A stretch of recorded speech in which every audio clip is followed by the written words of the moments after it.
What's going on, everybody? Welcome to the Frankie D'Astoli Show. It is a very exciting first episode as I got my boy Justin Eaton in the house for the first ever interview on the Frankie D'Astoli Show. And Justin Eaton not only is a really good friend of mine, but he's also a serial entrepreneur. He's been an entrepreneur since 2012 when he graduated college. Him and his college roommate started selling t-shirts, and after that, failed. And I'm sure there was a lot of lessons involved with that. He started selling protein shakers with motivational quotes on them, which was awesome. But then in 2014, he wandered into real estate investing, and he has never looked back again. Justin is continuing to evolve in his real estate career. He has a very variety and diverse portfolio between single-family houses, multifamily houses, some mixed-use stuff, and he's recently ventured into laundromats, which has been his new niche and has been absolutely fantastic for him. He's got two that he's fully renovated, that he's generating a ton of cash flow off of. He's got a third one in the hopper, and he doesn't do it alone. He does it with his fiance, Ashley, and his son, Hawkins, which I believe is 4 years old now, 5 years old, something along those lines. And he is getting ready to inherit the empire that Justin and his fiance are building, which is really, really awesome. One last thing I will say about Justin: although he's got a great real estate portfolio that he's building, he also started a really important group, South Jersey Real Estate Investment Group, which has been a group that has changed my life. And it's awesome to have him on the show. I'm very excited to have him here. Justin, welcome to the Frankie D'Astoli Show. Yeah, brother, I appreciate you having me on. And I know you're new to this podcasting game, but I've been listening to a lot of your episodes, and you are freaking natural at this. I'm very excited to see your future episodes, see where this podcasting thing takes you, because I think you're really good at it. And secondly, listening to some of your episodes, I know you sprinkle in some religious stuff, and I'm not a religious guy, but it does inspire me to think about becoming religious or dive into it a little bit, just the way you kind of incorporate these religious things into your stories and how you tell stories from real estate and kind of combine the two. It's very I would say eye-opening, some of these things, and it's very cool, man. I appreciate you having me on, and it's really cool to see what you're doing, and I think this will be a lot of fun. Well, I appreciate you, heavy dude. Thank you very much for that. I've always had a little bit of a gift of gab, is what they would say. I guess is what they call it. But I'm new to the podcasting game. It's been a blast. I'm enjoying it. And I think the most important thing there, though, is the religious aspect. And I think very, very shortly, you will end up on the Pray the Rosary Buy Real Estate train that we are forming here. And I appreciate that, man. It really does mean a lot. And we could definitely talk more about that, too. And that's always cool because, I don't know if everybody likes to hear it, but I feel like it's my job to, promote that stuff and talk about it, as it's been such a big role for me. So I appreciate you mentioning that. But we got a ton to cover. We got a lot to go through. I want to start with South Jersey Real Estate Investment Group, though, because like I said, that's a group that really changed my life. I walked into that meetup at Flying Fish Brewery in Jersey, and it was April 15th, 2021. And I walked in there, and at that time I was in medical device sales. I came in with a button down and a blazer on. I was all prepped up for this brewery meetup, and with my notebook in place, and I learned a ton. And the reality of the situation is I'm not the only one. So you being the person that started that, I'm sure you've changed so many people's lives through that group. What made you start South Jersey Real Estate Investment Group, and what's kind of your vision for it? I know you and I'm on the planning committee now, so I have a little bit of insider information, but everybody wants to know, what's your vision for it? What do you think is the true value in that group? Yeah, absolutely. So when I started it in 2018, this was right, when I was listening to Bigger Pockets a lot. Bigger Pockets podcast was super popular at that time. I don't listen to it as much now, but I think in 2017, 2018, it was a heavy real estate train podcast. And so yeah. Brandon Turner kept saying, you should go to your local meetups. If there's not any local meetups, you should start one. So I was like, yeah, what do I got to lose?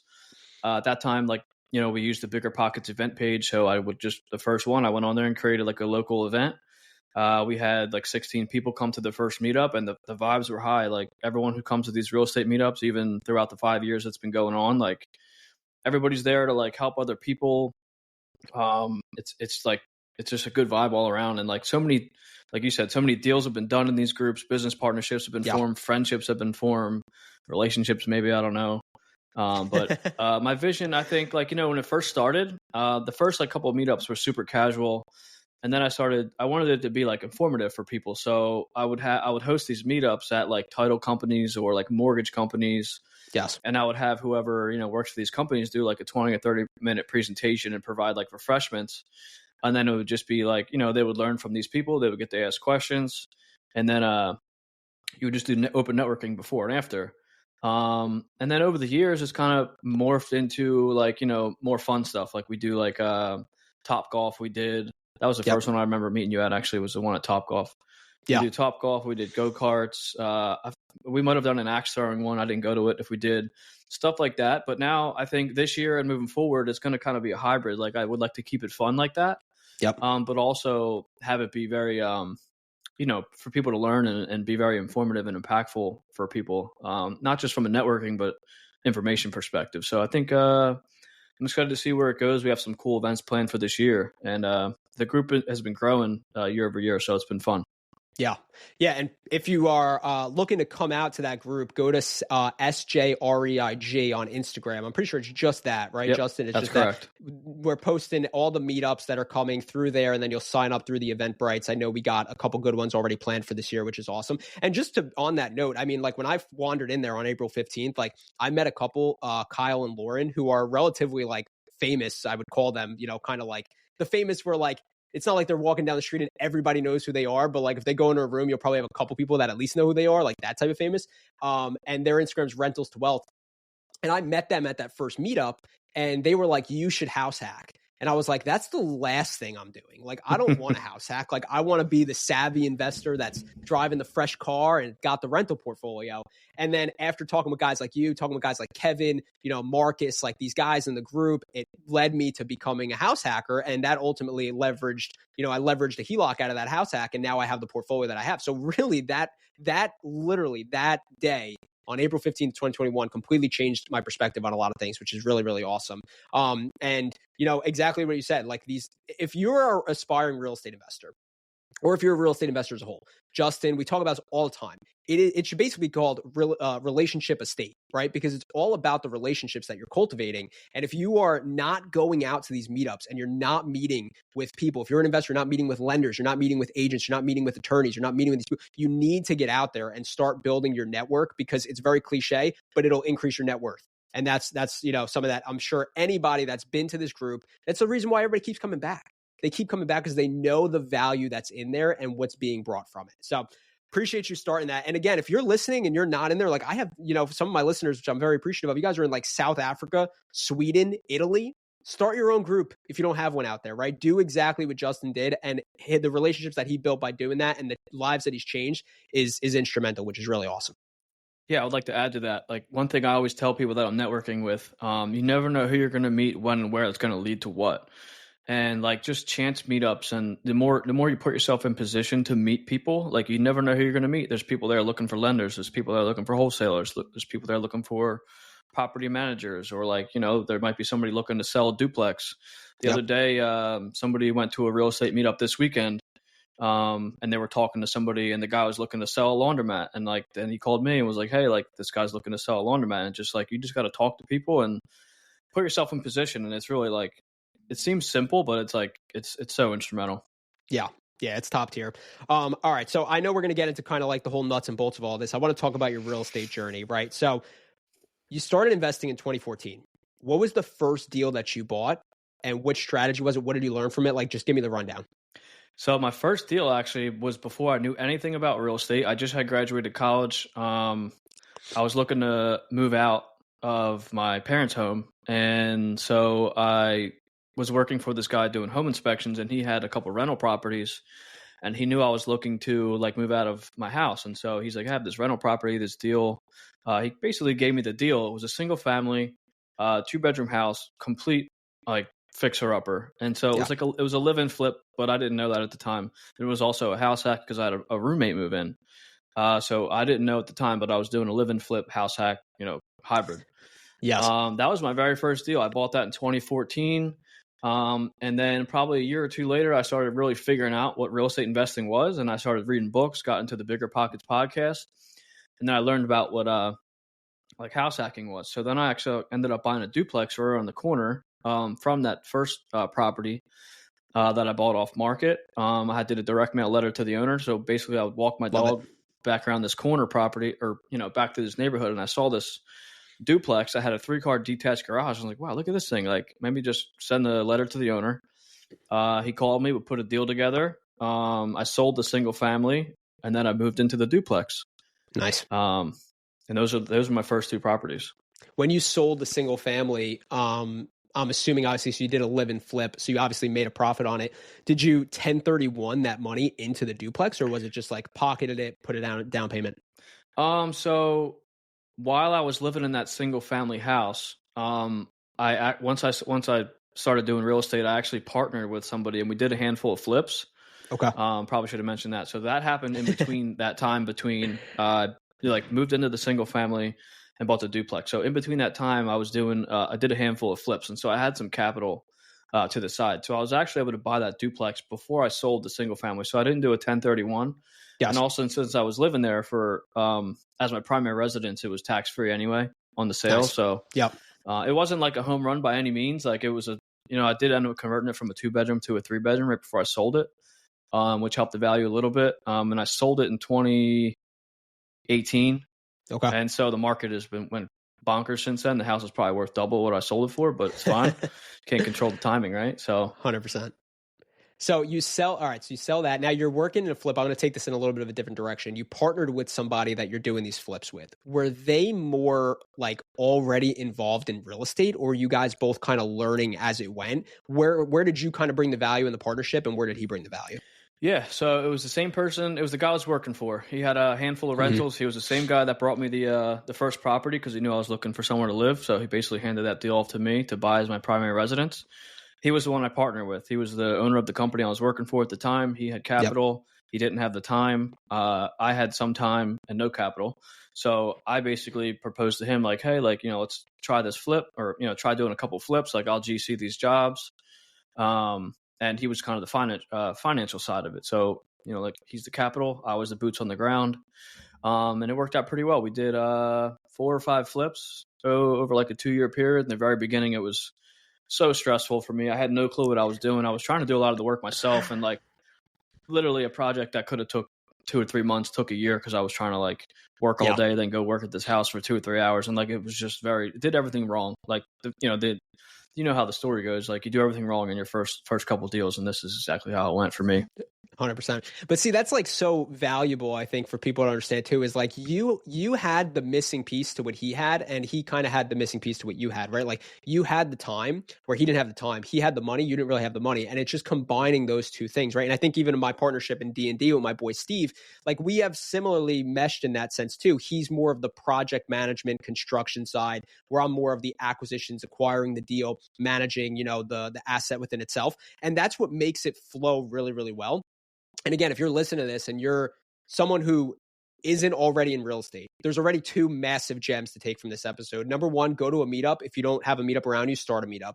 And number 2, if you are looking to get in, a very, very valuable and easy way to do that is find somebody that you bring value to. Find that person that either doesn't have the time or doesn't have the resources. And if you have the ability to provide those resources, that's a great way to partner up. So that's awesome. So you got a lot of stuff going on. You're doing these rentals, you're doing these flips. I know that you transition, and I know this because I was a tenant at your office building. I know that eventually you transition to commercial, right? And I definitely want to talk about 210, that building. But one thing I will say is I a while back, quick story on myself, Christina used to live in South Jersey, right? And now the house that I live in is the house that she used to rent a room at. And there's a town in here. There's a town called Collingswood, and there's a block called Haddon Ave. And Justin is in the process of pretty much rebuilding Haddon Ave, the way that he's buying up acquisitions on there. But I had a very distinct vision of walking down Haddon Ave with Christina and saying that one day I want to walk down Haddon Ave and I want to just be able to look over her as my wife with our kids and say, what do you want to do tomorrow? That is like a vision of my life, right? To have that type of freedom to be able to do it. And even though I wasn't at this point yet where I was able to say that, Justin buys an office building on Haddon Ave and rents the space to me with the old job that I was working at. So I know you switched to commercial. Tell us about what that transition was like. What's different from that aspect versus, rentals and flips?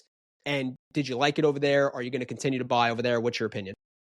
Yeah, so I didn't intentionally switch to commercial. I was kind of just stumped. Like I knew of Haddon Ave, but I never really looked at properties over there, and I started looking at properties, and I was really starting to get intrigued by the downtown area because it's very old. A lot of the buildings there are very old and mom and pop owners still. So I saw there was a lot of runway in terms of gentrification, and there's a lot of cool restaurants there. There's a ton of like restaurants still being built. So there's a ton of money getting pumped into that little downtown area. Yeah. So I felt really good about like holding properties there long term. And it just so happened that this property came up. Timing wise, it kind of worked out. I just had sold a single family house and ended up doing a 1031 exchange into this commercial property. That was my first like full commercial property. I did have one down the street from there that was a mixed use, like small, like 1,000 square feet. Yeah. But this was my first like full commercial property, and it wasn't like intentional. It was just like something I happened to be interested in. Like it just came up. I was interested. It looked like it was a great deal. And, I kind of just was like, took the risk on it. I was like, I've never rented office building before. I was like, the thing needs a ton of work. Like it was completely neglected for 30 years. Like literally they hadn't done one thing except maybe like a part of the roof. So the entire interior needed to be remodeled. It was maybe 50% occupied. So, long story short, we renovated the entire thing. We got it fully occupied. We almost 3x like the income that it was producing. Sick. And so it's been a great deal from a real estate perspective. And ever since then, I kind of got interested more and more in buying on Hatton Ave. So, kind of just networking and putting it out there, like on Facebook, like, hey, looking to buy properties on Hatton Ave. That was how I bought the third one. Somebody reached out. They had a wholesale deal. That was the most recent one where I did the development project at the old VFW. So that was super fun. Just finished that one earlier this year. And yeah, it's where I go to get my haircut now. Yeah. Yep. I heard you mention that in the last episode. I was like, man, Rocco's the first sponsor here. You don't even know it.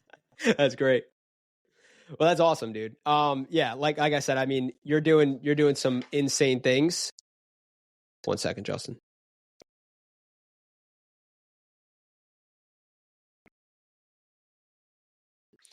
You hear me? I got you. All right, I'm gonna run that back. Cool. For some reason my Apple Music like popped up, so we'll just edit that. But I'll start up. 3, 2, 1. Yeah, that's awesome, man. I mean, you're doing some amazing things, and like I love seeing the commercial stuff because that's different for me, right? Like, and I feel like a lot of times we end up getting into as investors, like we get into one area and we like to stay there, right? Like for me personally, I love burring. That's like my main thing now. And then obviously I come from wholesale, so like I still have that as in my back pocket. But like to me, I'm like, I don't know if I want to do a flip, right? Because I just like holding. But now you start talking about the returns that you're getting in commercial. We're going to now get into kind of some of your laundromat stuff too. And when you talk to me about this, I am highly intrigued. And I'm like, yo, I'm about to just put the rentals aside and get into laundry because it sounds insane. And you got a phenomenal slogan, make laundry great again, which is, you are pumping that out there. So you're in commercial, you're doing all that stuff. Tell me about the first time you came across a laundromat and what were your thoughts on that?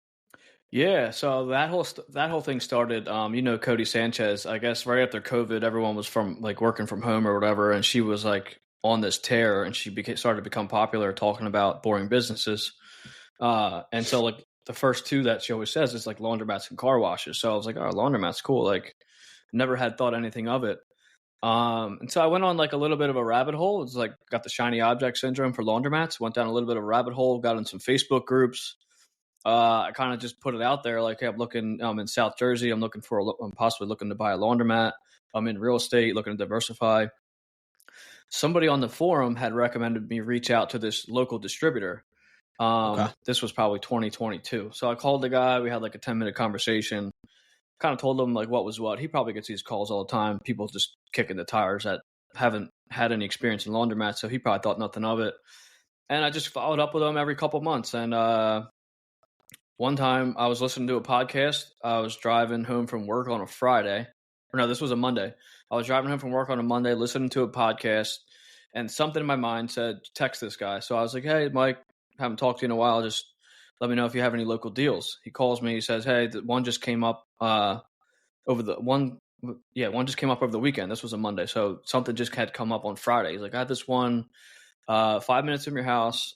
Just came up for sale on Friday. We should go look at it ASAP because it's a good price. I think it's going to get snatched up. So I was like, all right, cool. I'll be there and let me know when you can meet. We'll go there. He said, just go there, walk it because it's a laundromat. It's open. You just go in whenever. I went and walked it. A complete shithole, like just zombie mat style. Yep. Like lights were flickering. Looks like a horror scene in there. And surprisingly enough, there's people doing laundry. And that's kind of just how the laundry business is. There's a lot of complacent mom and pop owners who have owned the places for so long and they're still making money because some people don't care. where they go to do the laundry. And so we ended up making a deal on that property. That was we closed on it in October 2023 and then reopened in February 2024. So we're coming up on our 1 year anniversary, and it's been super successful. That's awesome. So when you walk in there, like you're seeing that it's a disaster in there, and you're seeing people come in. Like, how do you say to yourself, like, I want to buy it? Like, you know what I mean? Like, what is, like, for me, it's like, I look at a real estate deal, right? And I'm like, all right, cool. This house is run down. How much work does it need? What are the comps? What's the rental? What's the cash flow going to be? And that's how I'm analyzing a real estate deal, right? It's very predictable in that sense. You're like, all right, I'm in this laundromat. Like, it looks like a disaster, but like, I can't compare it like to another laundromat in value, but people are in here doing their laundry. Like, what's your brain processing as you're looking at a laundromat? Well, the first time I went in there, I was like, I have no clue. But the distributor that I was talking to that brought me this deal, he basically ran like a pro forma and sent me an estimate for equipment, basically to retool the store. So basically, demo the entire thing, make it brand new. If you do that, there's going to be some runway, to ramp it up. But this is what the numbers should turn out at the end of the day. So I looked at it like, all right, this guy could be blowing smoke. Like maybe his numbers are crazy. They seemed a little high. Like we didn't think that it would ever reach these numbers. So I was like, all right, if we do 75% of what this guy's saying, like it'll be good. It'll be successful. It'll still make more than a rental property would for the amount of cash we're putting out.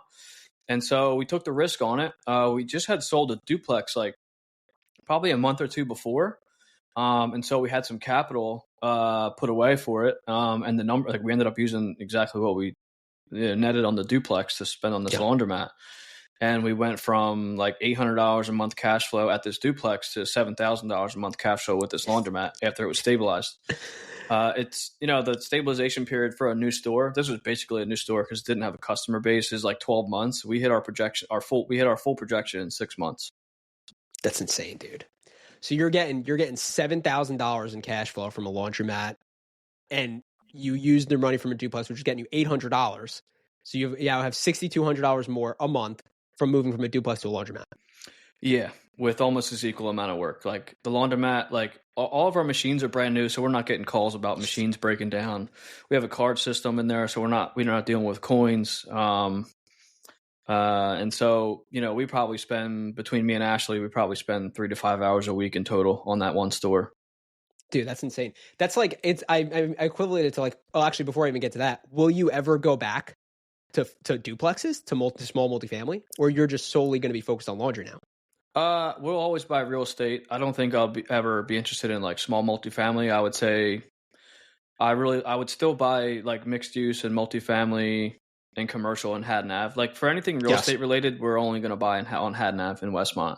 Gotcha. So, but I would prefer it to be commercial or mixed use or like a development project. I see. So when you get the laundromats, you're not getting the real estate attached to it. You're getting the business itself. In our situation, the ones that we have are in strip centers, so we don't own the real estate. But if you can get the real estate with the laundromat, you're kind of hitting all three. You're hitting 100% it high there. Yeah. Because now you're getting the appreciation of the real estate, plus you're getting the cash flow. But in your sense, you're getting the cash flow. The cash flow is so significant that you could use that cash flow to go and buy acquisitions on Haddon Ave, which is going to increase your generational wealth factor, while your cash flow is going to get you to your cash flow numbers within literally. I mean, if you have a duplex that's getting you $800 and a laundromat's getting you $7,000, I mean, you need 2 laundromats basically, and you're hitting any type of goal that you even have for anybody that's pretty much out there for the most part. Yeah. Whereas with the duplexes, you're going to need a handful more. So that's insane, dude. That's really awesome. Yeah. If you can try to compare it, like how many units would you need? How many duplexes would you need, compared to one laundromat? And if you have like 20 duplexes, just say like, property management on that, you're going to spend more time on property management on 20 duplexes than you would on this little laundromat. So yeah, it's been more successful than we could have ever hoped for. Kind of blown the doors off of what we expected. And it's been a fun ride. So one thing that's really cool too, man, is you're buying them in like strip centers, right? So like Because I was thinking like in the sense of like if you buy like a coffee shop, and I have some friends that like are involved in stuff like that, like they're looking for like where are the most cars driving by, right? But when you're buying in strip centers, it's actually a great opportunity for laundry. I feel like a lot of people are going in there, starting their laundry, maybe doing some stuff in those strip centers if you have like a grocery store or something like that, then coming back and grabbing their clothes. Is that kind of what you're seeing? Like, how are you like, this is a good location, I want to buy this laundromat? Yeah, that's definitely important because you want people. It's a convenience factor, right? Like you said, people can start their laundry. They can go grab some groceries, grab a slice of pizza, grab a Yeah. coffee, and so they like to be able to stay close, like to the store. Especially with like these newer machines, the cycles are only like 30 minutes, so it's not like you go home for Yeah. an hour and come back. And the parking is important too. So obviously, some of these bigger strip centers have more parking. So you'd hate for someone to pull up and try to do their laundry, and they have to fight for a parking spot or carry their clothes like 2-3 minute walk or whatever the case may be. So most of them are in strip centers. I mean, there are some standalone laundromats where the real estate is included. I wouldn't be opposed to that either. So it's kind of, I think there's benefits to both. Yeah. That's awesome. What are some things that you like learned as you were going about like your first acquisition, right? Because it's different. Like you got to go out and get like an equipment loan and stuff like that. Like, what does that look like?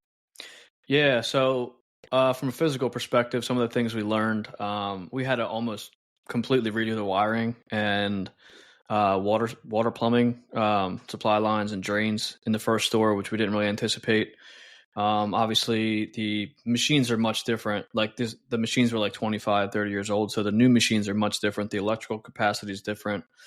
The draining of the water capacity is different. A lot of the logistics from a mechanical standpoint are different. And that was probably our biggest learning experience on that first one was the unexpected expenses of some of the mechanical upgrades we needed. We thought there would be a handful, but like we ended up having to almost rewire the whole thing. The only good thing was we were able to save like the main gas line was the right size. So like if you're buying an existing laundromat, that's one thing that the electrical, you'll probably have to upgrade electrical and water and sewer, like depending on how it's set up in the store. But the gas, like the newer machines are more efficient. And so they actually use less gas. So whatever gas setup is there is probably adequate depending on how many like stems you have for the dryers. So that was a learning experience. The funding was actually not too bad. We used this company called Eastern Funding. Their niche is laundromat lending. So they do like acquisitions, like retools, equipment purchases, and stuff like that. They put it on an 8-year term because the life expectancy of the machines is shorter. It's not like a real estate property where it's like a 30-year term. It's like an 8-year amortization period. The interest was like 3 points above prime rate, or the 5-year treasury. I forget which one it was. But the rates are a little higher. There's a little more risk. Their collateral is the machines and then whatever cash you put down. But it wasn't terrible. It wasn't terrible at all. The lender was pretty easy, and like I said, they're specific to laundromats, so like they kind of knew the game already. So like when you're getting approved, what are they looking at on your end for like an approval to approve you for a loan like that? Yeah, so they look at your balance sheet. They kind of see like what your income is and like your profit and loss if you have a business or like W-2.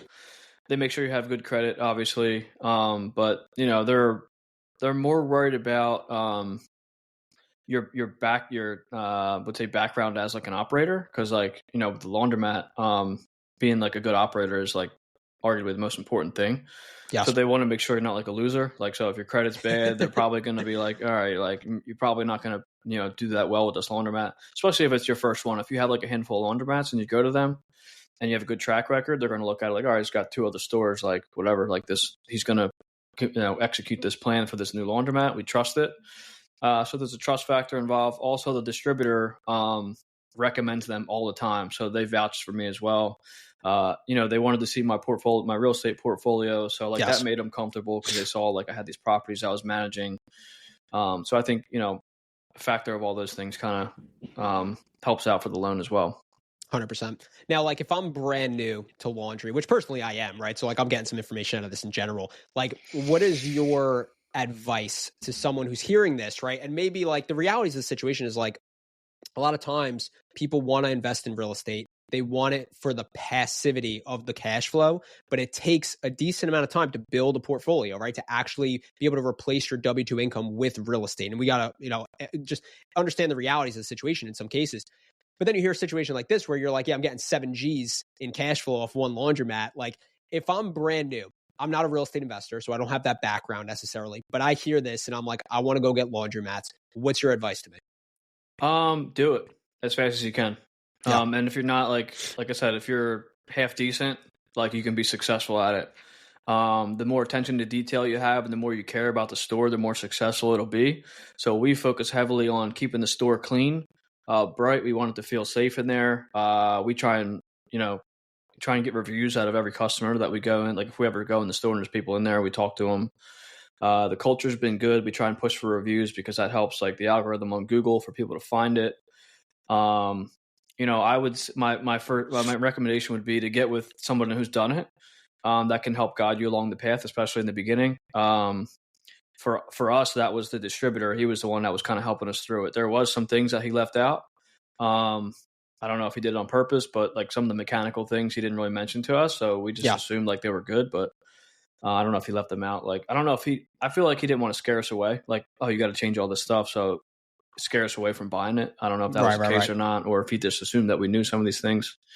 So yeah, I would say my advice would be, find like a mentor that has a store or two, kind of piggyback off of them, but it's not that complicated. If you can manage a rental property, it's really not that much different. What I would say though is if you have older machines and you plan on keeping those and they're all coin operated, it's going to be a lot different. So for us, like we retooled the entire store. So we're not dealing with the headache of coins getting stuck and machines not working. So, I mean, I did talk to Ashley about this too. Like looking back, I was like, if we had bought a store where the machines were like 10, 12 years old, which is like towards the end of the life expectancy, and we were getting calls all the time, having to go to the store and deal with people's machines not working, we probably wouldn't like it as much. But the fact that everything's brand new, we're not dealing with these like little BS issues, I think that goes a long way as well. So, yeah.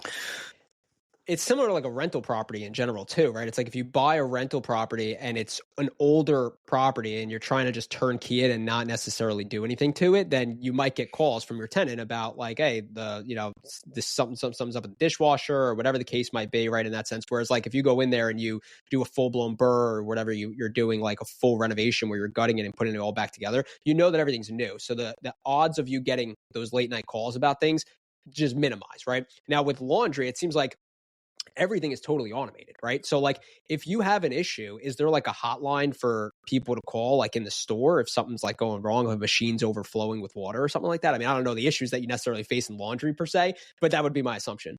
Yeah, I should add that all of our stores are self-serve. So we don't have like a wash, dry, and fold service. So that's like a whole separate business within the laundromat game that we're not interested in doing. And, I don't know much about that, so I can't speak on it. Yeah, we do have a phone number in the store. It's a Google Voice number. It says if you need assistance, we have a couple signs in the store above the kiosks. If you need assistance with anything, call or text, and we're pretty available all day. The store opens at 6 a.m. and during the week it closes at 10, and then on the weekends it closes at 11. Yeah, I mean we've had a lot of calls in the beginning about people trying to figure out how to operate the machines, like they were trying to use their debit card on the machines versus getting a laundry card from the kiosk. But once there's someone like after the store ramps up, there's always someone in there doing laundry.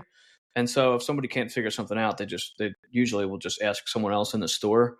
Yeah. So it's been pretty successful on that side too. We haven't had a ton of like issues like, from a management perspective. Yeah. What about like cleaning? You're sending the cleaner in there like every day. How's that work? Yeah, we have a cleaner that goes twice a day. That's been a game changer as well. So me and Ashley there's two things that we were doing ourselves in the beginning. One was opening and closing the store. So we'd go there every night and every morning, open and close it, and then we'd clean it as well. So we ended up getting magnetic lock systems on the doors on timers. So we eliminated having to go there at all to open and close it. And then we were cleaning it in the beginning, and then we hired a cleaner. Once the store got stabilized and started providing enough cash flow to cover a cleaner, we did it right away. Because like that was like, we were going there twice a day to do it. We were spending an hour, there each time. So I figured 2 hours per day, which still isn't terrible. Yeah. But we ended up, we want to make this a passive business and scale through stores. And if you're trying to clean everyone yourself, it's obviously you're going to be treading water. So we hired a cleaner as soon as it made sense. They go twice a day. They go one time in the afternoon, usually between like 2 and 3, and then they'll either go back at night when it closes or first thing in the morning before it opens. Got it. So basically, a laundromat, you have like in our situation, it feels like there's like 2 shifts of customers, like people who go from like 7 a.m. to like noon, and then it's usually slower between like 2 and 5. And then you have a second shift from like call it 6 to close. So it's like you want the store to be clean for like both sets of customers. So if you just let it go from the morning until night, it's always going to be dirty at night when those customers go. And that's going to give the store a bad rap. Whereas if you have it clean for both shifts, it's you're kind of having it clean for everyone that goes for the most part. 100%. So like you open up a new laundromat. What are you doing to differentiate yourself from everybody else that has a laundromat in the area? And then also, what are you doing to like incentivize people to come to yours? So we have large capacity machines. So our biggest washer and Voorhees is 65 pounds. So it's like you could do 6 loads of laundry, and the cycle is only half hour. So you could do a hell of a lot of laundry in a half hour for the wash cycle. Depending on how thick your clothes are or whatever you're washing, you might have usually between like 20 and 25 minutes worth of dry time. So if you're hustling in there, you can be in and out with a lot of laundry in 1 hour, depending on how long it takes you to fold. So that's a differentiator for us. Like a lot of the stores do have some bigger machines, but ours are a quicker cycle. I feel like because they're newer, just more technologically advanced than some of these older ones. And I think the cleanliness is definitely something that sets us apart. There's one other store around us that's relatively new and nice, and they do have big machines, but it's not as clean. And so if you look at our Google page, like almost all of our reviews mention something about the cleanliness. And then people feel safe in the store. So we have cameras, they're hanging from the ceiling. People can see the cameras, and it's bright all the time. So like, most people that do laundry, it's mostly women. And so they want to feel safe when they're in the store, and they do. So I would say the things that, the 2 main things that differentiate us are the cleanliness and the bright, safe feeling store. Dude, that's so true. And then the machines are efficient. So it's like, the card system is nice. People don't have to worry about coins. Yeah. They can register their laundry card. So if they ever lose it, they don't lose their balance. We can, look it up in the system. They can get a new card and not lose their balance. And people love that as well. We run some promotions and stuff from time to time to keep customers happy with bonuses and stuff like that too. So I would say it's a combination of a couple different things. But like I said, it's really not hard. Like, if you're just on top of it and like you're a good operator, like you can be very successful fairly easily. Yeah. And is there any way to there might not be, but is there any way to see, and I would think that it would come from your laundry cards, is there any way to see like retention rate on the people that come in and if they consistently come? Yeah, so we can look at so the software is sick. Like you can literally see everything in real time. Like these machines are running, the cycle is done on this machine's open. We can see our revenue in real time on this software, and then it also it shows you like you can look at it like per day or per week or per month, how many cards are new and how many cards are have been used. So like if you have 40 cards used for the day, and then it says 20 new cards dispensed, obviously 20 of them were returning customers. So it's something we track. 100%. Right now, about 30% of our customers still are new, which is surprising to me. We have over 3,500 laundry cards out since we opened. And so to still get a 30% new cut, like 30% of the people coming in still are new customers coming up on 1 year, I think is like very indicative of there's still more runway to go. The growth is slower now, but I think there's still some growth in the revenue to happen. Got it. And now is this in the first, are you still talking about that first laundromat? Because I know you just opened a second one. I'm still talking about the first one. Got it. So let's talk about the second one now. This just recently opened. How's that performing? And have you learned anything different? I believe this one's in a different area, correct? Yes. The biggest thing for this one that we were not expecting was the fight with the township. It was an existing laundromat, but the township inspector over there, and I didn't know this going into it, it's in Pennsylvania, Sharon Hill, right north of the airport. Yep. The inspector is notorious for just being like a stickler and very detail oriented, like checks every little single thing. So we got freaking hammered with permits. Like it took us, not shitting you, it took us 5 months to get the permits back. Like we went back and forth so many times with this guy to get the permit approved, and we weren't waiting. We were like, all right, our permits are in, we'll start work. Like, so we got a lot of stuff done before the permit was approved. And then he came out and saw that we had all this stuff done, shut us down for a couple of days, and then We had to call this freaking politician that got us back on his good side. It was a fiasco. So that we didn't deal with in the first store. We kind of handed in our electrical and plumbing permits in the first store, and we were good. On the second store, this guy wanted architectural plans. Dude, so the washers sit on like a metal base. He asked us for the metallurgical content of the washer bases. And I was just like, dude, what are you even talking about? Dude, come on, man. I swear. So that was the biggest difference for the second store. That's why it took so long. So I think we signed our lease in like April for that one. Yeah. And like realistically, like if we didn't have any stops in that, we probably could have reopened in like October. Yes.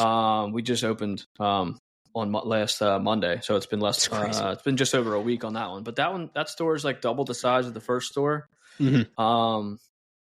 But yeah, the biggest thing was just unexpectedly the permit and the construction process, and it took forever. But I mean, it was worth it. But that was definitely the biggest difference there. I actually met that guy because Geller brought me there.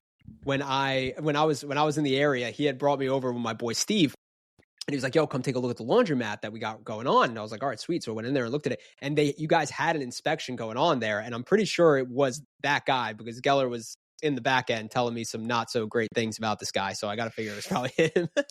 Yeah, he's brutal, dude. But once he started to see the finishes and stuff, like he was like, "Oh, these guys are like, they're not like doing stuff half-assed." Like we really went all out. Literally almost every single thing in the store was brand new from the mechanicals up. And so once he came in there towards the end and like saw that we were like spending like we spent $250,000 to redo the store before we even got equipment in there. And so like he realized, I think in the beginning he thought we were some like young kids trying to just get this laundromat like and wing it, right? That was the vibe maybe that he got, and kind of maybe that's why he was being so hard on us. Like, I'm going to teach these kids a lesson, which whatever. This guy's old and angry. It is what it is. But once he came in, his tone definitely changed towards the end.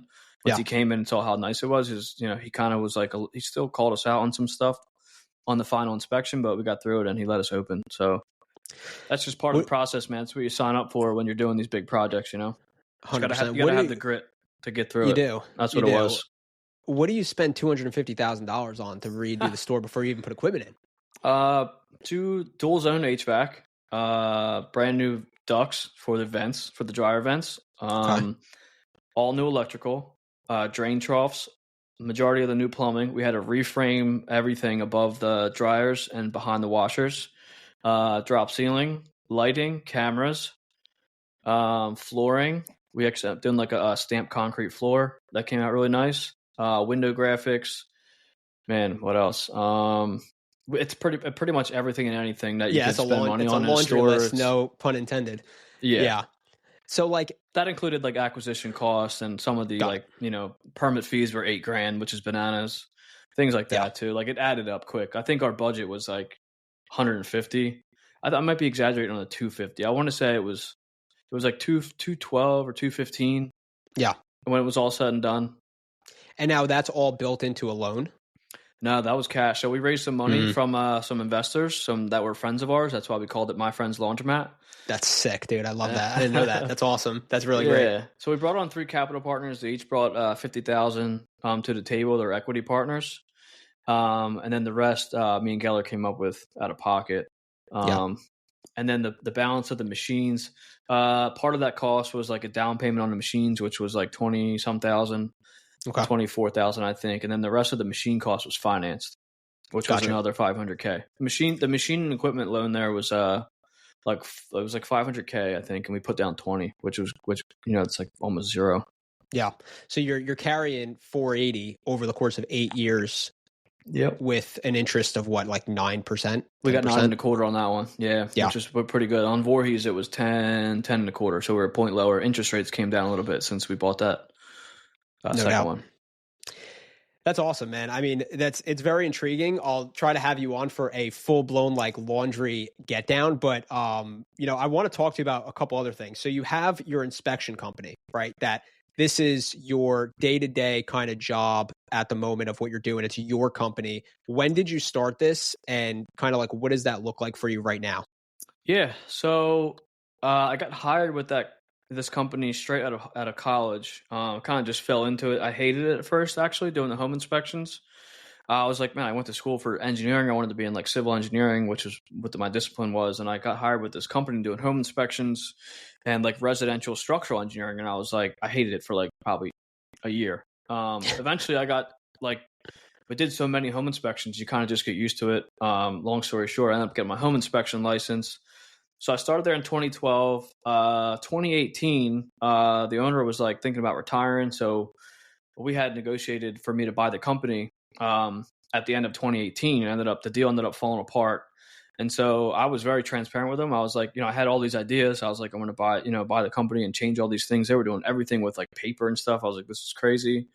And so I had all these ideas. And when the deal fell apart, I told them straight up, I was like, listen, like I'm leaving like in a month. I'm going to start my own company doing the same thing. I appreciate everything you've done. He's a really good guy. Like we're still friends to this day. Yes. That was 2019. I started my inspection business. Fast forward to 2021. It's crazy. I was listening to a podcast about business buying. It might have been Cody Sanchez. It definitely was. Now I'm thinking about it. In 2021. Yeah, in 2021. Probably right around the same time I heard about the Laundromats. And I stayed in contact with the owner of that company. It wasn't like bad blood, really. Yeah. And I listened to a pod. I was like, F it, I'm going to reach out to this guy, see if he wants to sell. Because like he was talking about selling to me a couple of years ago. Maybe he'd still be open to it. I text him, hey, are you looking to sell the inspection business? Like, maybe we can work something out. He said, yes. I said, oh, okay. So fast forward to 2022. I closed on that business. It was a very easy merge because, I worked there for so long. It's my company that I started was doing the exact same thing. So yes, merged the two. Business was crazy. This was 2022. So we were still in like the market was ripping and tearing. The interest rates were low for COVID. So like the business was crazy. It's slowed down a lot since. But that's kind of how all that transpired and, still running that day to day now. Nice. I have two guys that work for me that do home inspections. And I have an admin. She kind of runs the show, to be honest. Without her I don't know what I would do.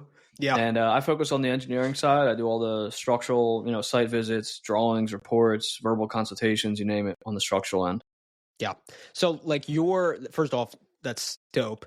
You come from the inspection background. You were doing the inspections. You now have an admin. You have two other people that work with you. And entrepreneurship as a whole, obviously, is something that you were born and bred. You have the spirit. At what point in the inspection company were you like, I'm going to take myself out of it and have people that are running it? Because I think that's like one of the hardest things just for entrepreneurs as a whole, right? Like I even think about it in my portfolio. I know that there's certain tasks that I could delegate and there's certain tasks that I cannot delegate. How do you get to that point where you're just like, and at what point did you get there where you're like, I know that I could bring other people on and I could be a little bit more of a leader in this aspect of just kind of, pulling the strings and stuff like that? Yeah. So when I merged those two companies, I had one of my friends who had an engineering license. And when I bought that other company, I had enough engineering business to hire him. And my plan was for him to take all the engineering business off my plate and then give all the home inspections to these other two guys. And so that was how I planned on backing myself out of the business completely. No doubt. It didn't end up working out with that other engineering, the friend of mine. Again, it wasn't bad blood. It's just he wasn't really into it and he was uncomfortable with a lot of things of the business. And so he left, and that kind of threw a wrench into like my grand plan for that business. And so since he left, that was the end of 2023. And so since he left, all the engineering stuff's been on my plate. And so I'm very much still working in the business on that side. And right now, kind of contemplating a couple different options for it. And so we'll kind of see where that takes us.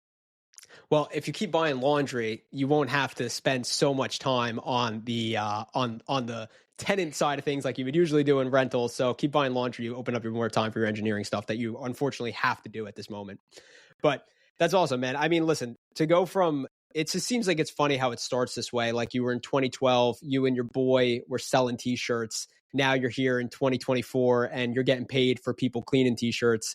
And it's just a phenomenal full circle thing. And I even think back, like my first business in entrepreneurship was I was selling cannolis. D'Astoli's cannolis was the thing, right? And now it's like I'm in real estate. It's just funny how there's all these little stepping stones that you kind of go through. And it's just clearly seen on your end from how you go from one thing to the next. And I think it's just a great roadmap for all entrepreneurs to follow. It's like, even in this case, you have a grand plan for your business, and then things happen and things fall out, but you don't stop. You just keep going and you pivot and you continue to push forward. And like you mentioned, the grit, like that's really what you got to have if you're going to get to where you want to be. Yeah, 100%, man. I think for both of us, it's in our blood. It's a gift and a curse sometimes. Sometimes it's like, I'll just go get a job working for someone else and be done at 9:00. But it's not something I could ever do. And it seems to be the same for you. And I think all entrepreneurs, they just have this desire to kind of build and grow. And I think it's a really powerful thing. And I think that's what creates like all the big like world, the businesses that change the world, like Amazon, like Facebook, all these things. It's like builders, right? And like that's what drives the world and the economy. And like if you have that in your blood, you can't ignore it. If you are, you shouldn't. You should definitely dive into it. But I will say it's challenging. You have to have grit. If you're on the fence about it, it's one of them things. I could never probably work for someone else anymore. Yeah. Now that I'm this far into my journey, and I wouldn't have it any other way, but it does absolutely test your mental grit sometimes. It's like, it's tough. It can be tough, but you just got to push through it, man. And that's where you have your breakthroughs, is when you have your toughest moments. It feels like that's when, like, I remember specifically, I had a note, like in my iPhone notes, I was having so many like thoughts about, before we closed on the laundromat, the first laundromat, I was like, I forget exactly. I could pull it up maybe, but it said like, this is the biggest financial risk that I'm taking in my life. And like, I'm like scared and all this stuff, but look how it turned out, and it's like, now it's a life-changing thing where like I could probably sell my engineering and inspection business and just focus on laundromats and make way more for way less of my time. And I think I have a high like risk tolerance in business and financially, where that's not like, it's very stressful for some people. It was very stressful for me, but like I had a vision, and I feel like if I executed it properly, it was, the chances were that I was going to make it work, and it did. 100%. I think it's all boils down to like the fact that life rewards people that make uncomfortable decisions, right? And like, you've been doing that since 2012, like when you started your own companies, right? And like, bring it back to the t-shirt company that failed. Like, it failed, but you learned from it, and it was uncomfortable at times, and you grew through that uncomfort. And now you put yourself in situations that you're in now, and it's like, I deal with this all the time. Like, it's natural. But for a lot of people, it's not natural, and they need to build up to that. But exactly what Justin said, like, if you're in that position where you're like kind of like on the fence, and you feel the spirit is dwelling inside you, right? You're like, I gotta start doing this. Like, you just like exactly what you said, you take action, right? And again, I have like that whole 4-point plan that I've talked about before, right? It's the vision, it's the transition, it's the action, and then it's the faith, right? You got to have those 4 things. And exactly what you did, you had the vision for the laundromat, you had the transition, you knew how you were going to go about it. You didn't know everything, but you took action on it, and the faith has absolutely paid off. And now you have a whole new trajectory for where you see your kind of life going, which is awesome. Yeah, and to bring it full circle, I think getting around people who are doing things like this, like coming to like you talking about, the South Jersey Real Estate Investor Group, like coming to these meetups and getting around people who are doing it is going to inspire you more to take that next step. Like, so many people have come to the meetup group who are looking for their first deal, or like, oh, we're thinking about getting into real estate. We read all these books, and like we just haven't taken that next step. And I think being around like networking groups that, when you can put yourself in position to be around these people, is like very important as well. Just to kind of bring that back to the meetup group, it all kind of ties in beautifully. 100%. We're going to talk about one other partnership. This will be the last thing that we kind of highlight on here. So you and Ashley have been together for a while. You guys are about to get married. Congratulations, by the way.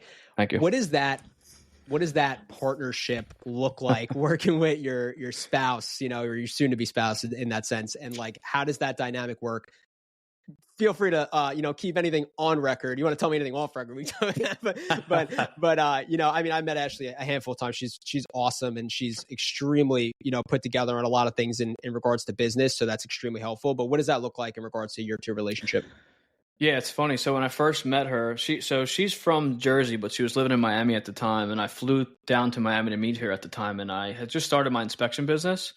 And so I show up to her, I show up there and like I have two phones, I have my laptop, and she's like, "What the hell is this kid doing? Like, what is he into?" Like she kind of had like a feeling, but she didn't really know. Like I had this businesses, I had at the Yes. time, I think I was doing Toro rental cars, so I had like rentals, rental cars, and my inspection business was like bumping when I first started. I mean, it was busy. I was a busy guy, and she was just like, "What the hell is this guy doing?" And that was 2019. And so now that she's known me for 5 years, she's kind of gotten very involved in everything. But like I said, it's definitely challenging at times because like it's hard to separate. Like if your business partner, if you're going home to your business partner every day, it's not like you leave work, you go home and tell your wife like, "Oh, this is what happened at work today." It's like you're going home and any problems that you dealt with on one of the businesses that you're in with your partner, it's like it drags into like home life, or it can drag into your home life. So it's been challenging. I would say the benefits are more than the benefits outweigh the challenges, but Yes. It's definitely stressful at times to work together. But I wouldn't have it any other way. She completely manages all the rentals and for the most part, all the day-to-day operations with the laundromat.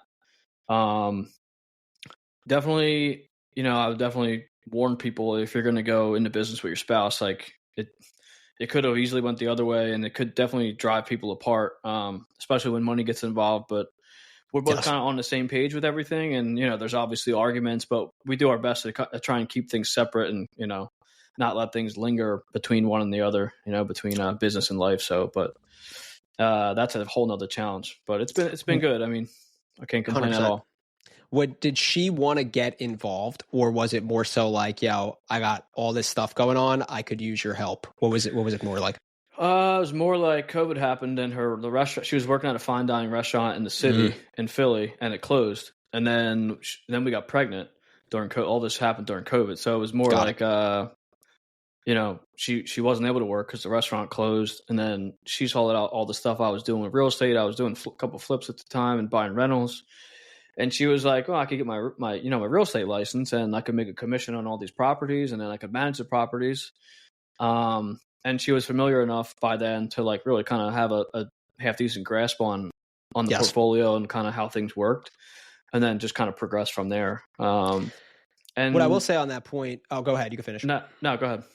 I think ultimately that was an absolute blessing in disguise because number one, it's helped you out in significant ways and it's helped you guys grow together in regards to your business. But number two, as I talk about on the show, a lot of times, I think the family dynamic of having the mom being around the children, especially at young ages, and being there for them as it goes on, as they grow, is super, super important. And I see it. I mean, I've me and you and Ashley, we're all friends on Instagram and stuff like that. Like she's with Hawk all the time, right? And like that is so valuable for your kid. And on top of that, like she now has an insight to what you go through on a day-to-day basis. She's helping in regards to that. You guys are truly building out that whole entire business. You're building out that foundation together, which I think is great, man. So regardless of the business aspect of it, I think for the fact that she's around, she has the flexibility to be around her kid, to be around, your guys' kid in that sense. Like it's extremely valuable on a personal level, and it's obviously paid off on a business level for you also. Yeah, absolutely. So Hawkins didn't start like full-time school, I don't think, until like January of 2024. So he would have been 3 years and a couple months old. And so like, yeah, you're absolutely right. Like having that flexibility to like watch him during the day. I think he started half days when he was like 2.5 or something. Yeah. So like for her to have the flexibility and for me to have the flexibility to go pick him up at 12 and spend the rest of the day with him. Yes. Was very important. And like, if we didn't have our own businesses, like that's just wouldn't be possible. Most people they don't get done. They have to go to be somewhere until 4 or 5, 6 o'clock at night. And, you kind of missed all that time with them. So we're very grateful for that. Like, we feel like we haven't missed a thing with him. Like, we don't regret anything that we've done, even though it was very challenging in the first couple of years. To not have like a full-time like daycare or school or whatever. We wouldn't change it for the world, because like I said, we've had so much time with him. Even now, like we wake up, we spend every single morning with him until he goes to school. We're not like rushing to get to work by 7 and missing like the mornings. Like, we start work after he goes to school. So it's the benefits absolutely outweigh the the hardship of business ownership. It's so beautiful, dude. It really is. Like, and this is why I don't want to like force entrepreneurship down people's throat that aren't like, trying to get into it. But if you're listening to the show, you probably for the most part are. Like, having that flexibility is more valuable than any of the amount of money that comes with it too. Obviously, you're going to put up with the stresses that come with it. There's pros and cons to it, but to be able to be with your kid in the morning, to be able to leave work at any time that you really want to. You have responsibilities, but to be able to leave, go, take your kids, take your spouse, whatever out. Like, that has absolutely been the greatest fruit of entrepreneurship. And I think that's what we need to start pushing and start really emphasizing with people is like, you don't work. It was a saying, you don't work to live. You don't live to work. Right. It's not that I'm like a living person to go out and work. Like I have a family. I got to understand what actually matters in life, and being an entrepreneur gives you the opportunity to actually live in those moments and not feel like they're passing you by. Yeah, what I will add to that is it can very easily consume you. Like, so when I first started my inspection business, like Ashley was living in Miami and I was home. I didn't have a kid. I just had a dog. So like literally I didn't have any like obligations other than, I could literally work all day and all night if I wanted to. And I did a lot of times. Like I would work, all day. I would go to the gym for an hour, eat dinner, take a shower, and I would work again. And like you could, if you don't have any off switch, like you could literally like drive yourself nuts. So it's like you have to really control, you have to have a little bit of control over, like you can't let the business control you, because if you let it get out of hand and like it absolutely could take over, and that could go the other way for you. 100%, bro. Final thoughts on your end? Buy laundromats. Frankie, you got to try and find a laundromat. I know. I got to get in. Honestly, you hooked me. Yeah, it's interesting, man. I never would have expected like, our business, like I thought we would just buy properties forever and, and just build a portfolio until the cash flow was enough, and then kind of stumbled upon laundromats. That's the beauty of the internet, right? Like it opens your eyes to like other business opportunities. Like when me and my college roommate first started that t-shirt company in 2012, like the reason we got the idea was I was on Instagram, and this is before Instagram was anything close to what it is now. I somehow stumbled upon like a local t-shirt company that was selling t-shirts, and I was like, what, you can do this? Like you can start your own business. And like I had no idea. Like you just, how we grow up, it's like you go to high school, you go to college, and you go to college for a specific thing, you get a job for this. And like with the internet now, like you have so many avenues to learn from, and like it just the simplest thing will open your eyes to like who knows what. And so that's kind of what happened with the laundromats, and from the t-shirt company in the very beginning, it was the same thing. No doubt. And it's just, it's crazy. Well, Justin, absolute pleasure. Where can people find you? Instagram is the best. Justin__Eaton. Come out to the meetup groups at SJREIG. Yes. We get new people all the time, and I'm looking to really grow that network. So come out if you can, if you're in the local area. If not, follow us on Instagram, and that's about it. 100%. I should have worn my shirt. We should have worn matching shirts for this, the SJREIG. Well, dude, absolute pleasure. I definitely will be having you on, and congratulations on being the first interview for the Frankie D'Astoli Show. I couldn't think of anybody better to have on, being that you've had such an instrumental role in my growth as well, and I always appreciate your support. So everybody follow my man, Justin. He's giving out sick laundromat tips. He's also still in the commercial and the flip game, so he's throwing out some great content as well. Just a great guy to follow in general. But as I always say, pray the rosary, buy real estate. I will catch you guys on the next one. Peace out.